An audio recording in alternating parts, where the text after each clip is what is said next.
MDMA എന്ന് പറയുന്ന സാധനം 2 പഞ്ചസാര തരി പോലത്തെ ഒരു സാധനം കേട്ടോ. പഞ്ചസാര തരി 2. ആ 2 പഞ്ചസാര തരിക്ക് 2000 റുപ്യ വില. എത്ര? 2000. ഇത് നാവിന്റെ ചുണ്ടിലോ മൂക്കിലോ കണ്ണിന്റെ എവിടെയോ ഏതെങ്കിലും തരത്തിൽ മനുഷ്യന്റെ ശരീരത്തിന്റെ ഉള്ളിലേക്ക് പ്രവേശിച്ചാൽ വിത്തിൻ 48 hours 48 മണിക്കൂറിനുള്ളിൽ ഈ കുട്ടി അടിമപ്പെട്ടിരിക്കും. മറന്നോണ്ട, 48 മണിക്കൂർ കുട്ടി പറക്കും. 48 മണിക്കൂർ കഴിഞ്ഞിട്ട് ഇതേ അളവിൽ ഈ രാസവസ്തു കുട്ടിയുടെ ശരീരത്തിൽ എത്തിയിട്ടില്ല എങ്കിൽ കുട്ടി വിഡ്രോവൽ സിൻഡ്രം കാണിക്കും. ഭ്രാന്തമായ അവസ്ഥ. നിങ്ങളെ കൊല്ലണേ ഒരു കൊല്ലും. അതുകൊണ്ടാണ് കേരളത്തിലെ പുതിയ മരണങ്ങളെല്ലാം, കൊലപാതകങ്ങളെല്ലാം അതീവ ഭീകരങ്ങളാണ്. ചെറിയ കൊലപാതകമൊന്നുമില്ല. ശ്രദ്ധിച്ചിട്ടുണ്ടെങ്കിൽ ഇപ്പൊ 21 വയസ്സുള്ള ചങ്ങായിനെ കൊന്നു നോക്കി നിങ്ങൾ കഴുത്തറത്തിങ്ങനെ മാറ്റുക. ഒരു മനുഷ്യൻ അങ്ങനെ പ്രണയത്തിന്റെ പേരിൽ അങ്ങനെ കൊല്ലാൻ പറ്റുമോ? രാഷ്ട്രീയ കൊലപാതകങ്ങൾ എടുക്കുക. മൃഗീയമല്ലേ കൊലപാതകം? കൊല്ലാൻ വേണ്ടിയിട്ട് കൊല്ലതാണോ? തറച്ചറച്ച് കളയുന്ന എന്തുകൊണ്ടാ? ഇത്തരം ലഹരി വസ്തുക്കളാണ് അവരെ നിയന്ത്രിക്കുന്നത് എന്നുള്ള സാമാന്യമായ ബോധം മാത്രം മതി. 9ാം ക്ലാസ്സിലെ കുട്ടി ഉമ്മയെ ബലാത്സംഗം ചെയ്തതെങ്കിൽ 17 വയസ്സുകാരന് കള്ളു കുടിക്കാൻ വീട്ടിൽ പൈസ കൊടുക്കാത്തതിന് അമ്മയെ തീകൊളുത്തി കൊന്നിയെങ്കിൽ കാല് തച്ചൊടിച്ച് അവസാനം അച്ഛന്റെ നെഞ്ചത്തേക്ക് കുട്ടി കത്തിക്കൊണ്ട് കുത്തിയെങ്കിൽ ആ കുട്ടി മനുഷ്യനല്ലാതാക്കിയത് നിങ്ങളും ഞാനുമാണെന്നുള്ള ബോധം അവന്റെ ജീവിതത്തിലേക്ക്, കുടുംബം എന്ന ലഹരിക്കപ്പുറത്തേക്ക് മറ്റേതോ ലഹരിയെ കുത്തിവെപ്പിച്ചത് നിങ്ങളും ഞാനുമാണെന്നുള്ള ബോധം നിങ്ങൾക്കുണ്ടാവുകയും ഞാനിങ്ങനെ നശിച്ചു പോകുമെന്നുള്ളൊരു ബോധം മക്കൾക്കുണ്ടാകുകയും ചെയ്യുമ്പോൾ മാത്രമേ ഈ സമൂഹത്തിൽ നമുക്ക് മാറ്റം ഉണ്ടാക്കാൻ പറ്റൂ. അതുകൊണ്ട് സൂക്ഷിക്കണം. ഇപ്പൊ നിങ്ങളെ മനസ്സിൽ ഇപ്പോഴും ഒരു ടെൻഷനൊന്നും കാണുന്നില്ല. ഈ സാധനം ഉപയോഗിച്ച് ഈ പെൺകുട്ടികളാണ് കേട്ടോ ഏറ്റവും കൂടുതൽ ഉപയോഗിക്കുന്നത്. ഇപ്പോ പെൺകുട്ടികൾ ഉപയോഗിക്കുന്നില്ല, ഉപയോഗിപ്പിക്കുകയാണ്. തൊടുപുഴയുള്ള ആ പെണ്ണും ചെക്കനെയും കണ്ടില്ല? ഇങ്ങനെ തൊടുപുഴയുള്ള ചെക്കനും പെണ്ണും പ്രണയത്തിന്റെ പേരിൽ കല്യാണം കഴിച്ചു. ആരെങ്കിലും കല്യാണം കഴിക്കട്ടെ, അതിനൊന്നും നമുക്ക് പ്രശ്നമൊന്നുമില്ല. പക്ഷെ അവരും ഇതിന്റെ മറവിൽ MDMA വിറ്റത് രണ്ടുപേരെയും പറ്റിച്ചുകൊണ്ടാണ്. ആ പെണ്ണിന്റെ കയ്യിൽ നിന്ന് ഇത് കിട്ടിയപ്പോ ആ പെണ്ണിന്റെ നിലവിളി കണ്ടിരുന്നു നിങ്ങള്? ആത്മാർത്ഥമായ നിലവിളി. മറ്റേ ചങ്ങായിക്ക് ഒരു നിർവികാരം. അവൻ പാവം, അവനൊന്നും പറഞ്ഞിട്ട് കാര്യമില്ല. അവൻ അടിമപ്പെട്ടു കഴിഞ്ഞത്. നമ്മൾ ഓരോ ദിവസവും കണ്ണു തുറന്ന് നോക്കണം. നമ്മള് കേരളത്തിന്റെ, ഞാൻ ഇതിന്റെ ഭീകരത കണ്ടെന്ന് പറയാം. കഴിഞ്ഞ ദിവസം ഒരു പെണ്ണിന് ഈ പെൺകുട്ടികൾ ഇത് കൊണ്ടുപോകുമ്പോൾ മനസ്സിലാവില്ല. ഈ പെൺകുട്ടികൾ ഇതിന്റെ കാരിയർ മാറി ഇത് അങ്ങോട്ടും ഇങ്ങോട്ടും എത്തിക്കുന്ന 2 വിഭാഗങ്ങളാണ്. ഒന്ന് പെൺകുട്ടികളും ഒന്ന് ചെറിയ കുട്ടികളുമാണ്. വടകര ഗവൺമെന്റ് ഹോസ്പിറ്റലിന് മുമ്പ് 5ാം ക്ലാസ്സിലെ കുട്ടിയുടെ ബാഗിൽ നിന്നാണ് 1.5 കിലോ കഞ്ചാവ് വീണുപോയത്. റോഡുമ്പോൾ കൂടി ഓടുമ്പോൾ വീണുപോയത് 1.5 കിലോ കഞ്ചാവ്. കുട്ടീനോട് ചോദിച്ചു ഇതെന്താന്ന് വെച്ചപ്പോ കുട്ടി നിനക്കറിഞ്ഞൂടാ, ആ ഏട്ടൻ തന്നിന് ഈ ഏട്ടന് കൊണ്ടുകൊടുക്കണം. എനിക്ക് എന്താ തരുവാന്ന് ചോദിച്ചപ്പോ പറഞ്ഞു എനിക്കൊരു സിൽക്കി മുട്ടായിയാണ് തരുക. അത് കേട്ടപ്പോ എനിക്ക് ടെൻഷനായി. 5ാം ക്ലാസ്സിലെ കുട്ടി, എന്റെ മൂത്ത മോൾ 5ാം ക്ലാസ്സിലാ. ഞാനൊന്ന് വീട്ടിലേക്ക് ഓടിപ്പോയിട്ട് ചോദിച്ചു, മോളെ എനിക്കാരെങ്കിലും സിൽക്കി മുട്ടായി തരുത്തുണ്ടോ? എന്റെ ഭാര്യ പറഞ്ഞു ആടന്നും ഇവിടുന്ന് കേട്ട് വന്നിട്ട് ഇവിടെ വന്നിട്ട് നിങ്ങൾ ഇളക്കേണ്ട ആവശ്യമുണ്ടോ? ഞാൻ പറഞ്ഞു ഇളക്കേണ്ട ആവശ്യമില്ലേ, ആണുങ്ങൾക്കെല്ലാം പെരാന്തായിക്കുന്ന മറ്റു വിളി ഇങ്ങനെ പറയാ. ഞാൻ പറഞ്ഞു 5ാം ക്ലാസ്സിലെ കുട്ടി വടകരന്ന് കഞ്ചാവ് ബാഗ് കൊണ്ടുപോയിട്ടുണ്ട്, എന്റെ മോളും കൊണ്ടുപോകും. അതിറ്റേക്ക് സിൽക്കി മുട്ടായിയാ വലുത്. മോളോട് ഞാൻ പറഞ്ഞു മോളെ എനിക്ക് സിൽക്കി മുട്ടായി വേണം, അച്ഛനോട് ചോദിക്കണം, അച്ഛൻ തരും. എനിക്കിതുവരെ ആരെങ്കിലും തന്നിട്ടുണ്ടോ? അവള് പറഞ്ഞു ഇല്ല അച്ഛാ, എനിക്ക് ആഗ്രഹമുണ്ട്. അതായത് ആഗ്രഹം ഉണ്ട് എന്ന് പറഞ്ഞാൽ അതിന്റെ അർത്ഥം എന്താ? പൊട്ടം കൊടുത്താൽ അവള് കൊണ്ടുപോകുന്നു.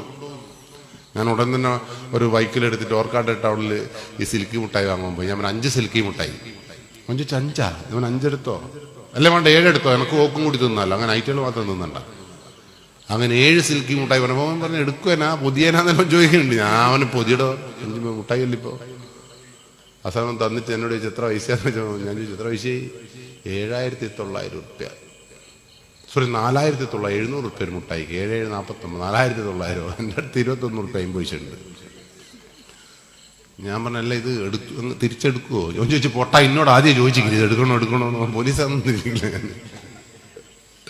ഞാൻ പറഞ്ഞല്ല ഒന്നെനക്ക് എന്തായാലും പോണം, അതിന് ഞാൻ ഗൂഗിൾ പേ ചെയ്ത് തരാം. അങ്ങനെ എൻ്റെ കൂട്ടുകാരെ കൊണ്ട് ഗൂഗിൾ പേ ചെയ്തിട്ട് ഞാൻ കൊണ്ടുപോയത്. ഇല്ലെങ്കിൽ എൻ്റെ മോക്ക് വേറെ ഒരുത്തം കോന്തപ്പം കൊടുത്തിട്ടുണ്ടെങ്കിൽ അതും നമുക്ക് നമ്മളെ പുല്ല് വിലയായിരിക്കും ഐറ്റേക്ക്. അതുകൊണ്ട് അവരുടെ സകല നിരീക്ഷണം. 12 വയസ്സുള്ള കുട്ടി ഇവിടെ ഇങ്ങനെ ആയിട്ടുണ്ടെങ്കിൽ നമ്മളെ മക്കളെ നിരീക്ഷിക്കാൻ നിങ്ങൾക്ക് കഴിയണം. ഓർക്കാട്ടി ടൗണിൽ കഴിഞ്ഞ ദിവസം ഒരു കിഡ്നാപ്പിംഗ് ഉണ്ടേനു. വാട്സപ്പില്ല നിങ്ങൾക്ക്? അതുമില്ല, ഇവിടെ ഒന്നുമില്ല. തങ്കപ്പെട്ട നാടാവട്ടെ ഇത്. വാട്സപ്പില്ലേ? ആ വാട്സപ്പിൽ ഒരു മെസ്സേജ് വന്നിട്ട് ഗോർക്കാട് ടൗണിൽ നിന്ന് 6ാം ക്ലാസ്സിലെ കുട്ടിയെ തട്ടിക്കൊണ്ടുപോയി. കേട്ടിട്ടില്ല? അങ്ങനെ നാട്ടുകാരിൽ ഉണർന്ന് എത്ര സ്കൂളാണെന്നോ തട്ടിക്കൊണ്ടുപോകുന്നതെന്ന് രക്ഷപ്പെടുന്നത് എങ്ങനെയാണെന്ന് നമ്മുടെ ക്ലാസ് എടുക്കും എന്നെയും വിളിച്ചു. ഞാൻ പറഞ്ഞ എനിക്കേ അറിയില്ല. കാരണം എന്താണെന്നറിയോ? 6ാം ക്ലാസ്സിലെ കുട്ടീനെ തട്ടിക്കൊണ്ടുവന്നു. കുട്ടി പറഞ്ഞു എന്നെ ഇങ്ങനെ നടന്നുകൊണ്ട് പോകുമ്പോൾ ഒരു കാറിൽ തട്ടിയങ്ങ് കയറ്റി. എനക്കൊന്നും ചെയ്യാൻ പറ്റിയില്ല. പിന്നെ കുറെ ദൂരം പോയപ്പോ കാർ എവിടെയോ നിർത്തിയപ്പോ ഈ ചങ്ങാതി ഫോൺ വിളിക്കാൻ ഇറങ്ങിയപ്പോ ഞാൻ അവനെ തട്ടി മാറ്റി അടുത്ത വീട്ടിലേക്ക് ഓടിപ്പോയി ഒരു ഗ്ലാസ് വെള്ളം കുടിച്ച് കോനാലട കിടന്ന്. കേരളം മുഴുവൻ പോലീസിനെതിരെ വിപ്ലവ രോഷം കൊണ്ട് പോലീസ് കള്ളന്മാരാണ്. ഓലിക്ക് പിടിച്ചില്ല, ഓല് കിഡ്നാപ്പേഴ്സിനെ പിടിച്ചില്ല, ഓല് പിടിക്കൂല, ഓല് കള്ളന്റെ സൈഡാണ്. പോലീസ് പറഞ്ഞ ആടെ നിൽക്കും, നമുക്ക് പിടിക്കാം. ഞങ്ങൾ കള്ളൻ ആദ്യം ഒന്ന് പരിശോധിക്കട്ടെ.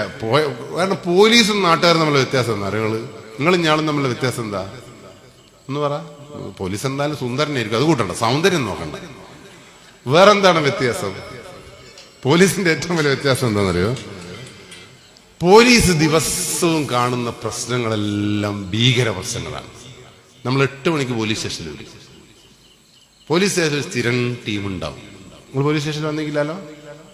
ഇതേതാ പോലീസ് സ്റ്റേഷൻ? ഇതേത് ലിമിറ്റാ? കാക്കൂര്. നിങ്ങൾ കാക്കൂർ പോലീസ് സ്റ്റേഷനിൽ 2-3 ദിവസം പോയാൽ നിങ്ങൾ ചിരിച്ചു മരിച്ചു. നിങ്ങളെ ലോകമൊന്നുമല്ല ലോകം. രാവിലെ നമ്മൾ 8 മണിക്ക് എത്തുമ്പോൾ ഏറ്റവും മുന്നിലത്തെ ബെഞ്ചുമേല് തലേന്ന് കള്ളും കുടിച്ചിട്ട് എഴുതും ആണിയിൽ വീണൊരു ചങ്ങായി ഉണ്ടാവും. ഓൻ ആരെല്ലാം എടുത്തിട്ട് അവിടെ കൊണ്ടാച്ചിട്ടുണ്ടാവും. ഇപ്പൊ 8 മണിക്ക് നമ്മൾ കുളിച്ച് സുന്ദരനായിട്ട് സ്റ്റേഷനിലേക്ക് വരുമ്പോൾ ഈ ചങ്ങായി അവിടെ ഉണ്ടാവും. ഓനിങ്ങനെ വിട്ട് വരുന്ന ഉണ്ടാവും. നമ്മളെ കാണുമ്പോൾ ചോദിക്കും ഞാൻ എങ്ങനെ ഇവിടെ എത്തിയേ?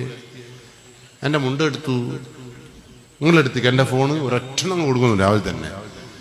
നമ്മൾ ഇന്നൊന്നും കാണരുതേ, നമ്മൾ ഒരു പ്രാർത്ഥിച്ചിട്ടല്ലേ. നിങ്ങൾ പോലീസ് സ്റ്റേഷനിൽ എന്നാ പ്രാർത്ഥിക്കേണ്ടത്? ഇന്ന് നല്ല കേസൊന്നും ഉണ്ടാവരുതേ പഠിച്ചോനെ എന്നാ പ്രാർത്ഥിക്കേണ്ടത്. തൊട്ടപ്പുറത്ത് കണ്ട കോന്തപ്പന്റെ കൂടെ തലേന്ന് ഒളിച്ചോടി പോയി. ഇപ്പോഴത്തെ പെൺകുട്ടികളില്ലേ 18 വയസ്സാവാൻ കാത്തു നിൽക്കുക. പാട്ടായ അന്നേരം ഓടിക്കളി. ഇന്നലെ ഒരു പെൺകുട്ടി ഓടിയേ, കുട്ടിയോട് വെച്ച് നോക്കുമ്പോൾ 2 ദിവസം കൂടിയുണ്ട് പാണ്ടാവേ, ഇല്ലേ പോക്സോ കേസ് പെടും. അയാൾ ചെല്ല എന്ത് പറ്റിപ്പോയി, 2 ദിവസം തെറ്റിപ്പോയി. കുട്ടി അറിയാ, അതുകൊണ്ട് സൂക്ഷിച്ചു. ഇതെല്ലാം നമ്മളെ മക്കൾ ഈ നീറ്റിൽ ഭയങ്കര ഒരു നിങ്ങളെക്കാളും നല്ല ബോധമുണ്ട്. അങ്ങനെ ദിവസം ഒളിച്ചോടുന്ന പെൺകുട്ടികളെ നമ്മൾ 2ാമത് കാണുക. അത് നമ്മളെ മക്കളാവാം. അതില് നിങ്ങൾ വിചാരിക്കും ഇതെന്തിനും ഒളിച്ചോട്ടെ എന്നോട് പറയുന്നത്. നമുക്കെല്ലാം മൊത്തം എത്ര വയസ്സായില്ലേ? വടകരയെന്ന് കഴിഞ്ഞ ദിവസം ഒളിച്ചോടി അമ്മേന്റെ പ്രായം 83, കൂട്ടിക്കൊണ്ടുപോയ കോന്തപ്പൻ 85. അതുകൊണ്ട് സൂക്ഷിച്ചു. ആരാ ഒളിച്ചോടെന്നും പറഞ്ഞോട്ടെ. എൻ്റെ അമ്മക്ക് 92. ഞാൻ നോക്കുമ്പോൾ അമ്മക്കുണ്ടൊരു തരികിടല്ലോ. ഫോൺ വരുമ്പോൾ അങ്ങേക്ക് പോവാ ഇങ്ങേക്ക് പോവാ. എനിക്ക് ടെൻഷനായിപ്പോ. കാരണം വടകരന്ന് 82 ഓടിക്കണ്ട എൻ്റെ അമ്മ 92 10 വയസ്സല്ലേ വ്യത്യാസമല്ലോ, പോവില്ലേ? ശരിക്കും നമ്മൾ കണ്ണ് തുറന്ന് നോക്കാനില്ല. പകല വർഷങ്ങൾ നമുക്ക് മനസ്സിലാവും. ഞാനിപ്പം നിങ്ങളെ നോക്കിയില്ലേ? നിങ്ങളെ വർഷങ്ങൾ ഞാൻ പറഞ്ഞു തരുമല്ലോ. നിങ്ങൾക്ക് ഫോൺ ഇപ്പം വരട്ടെ, ഞാൻ പറഞ്ഞു തരാം ആരാ വിളിച്ചതെന്ന്. നിങ്ങളെ ഭാര്യയായിട്ടാ വിളിച്ചെങ്കിലേ നിങ്ങൾ അന്നേരം തരും. ഇങ്ങനെ കുറച്ച് സാധനം അപ്പൊ നിങ്ങൾക്ക് അറിയാം സാധനം. വേറെ ആരെങ്കിലും ആണെങ്കിൽ ഇങ്ങനെ എന്ത് തളാത്മകരിക്കുന്നത്. ഇതെന്താ നിങ്ങൾക്ക് മനസ്സിലാക്കാൻ പറ്റാതെ പോയത്?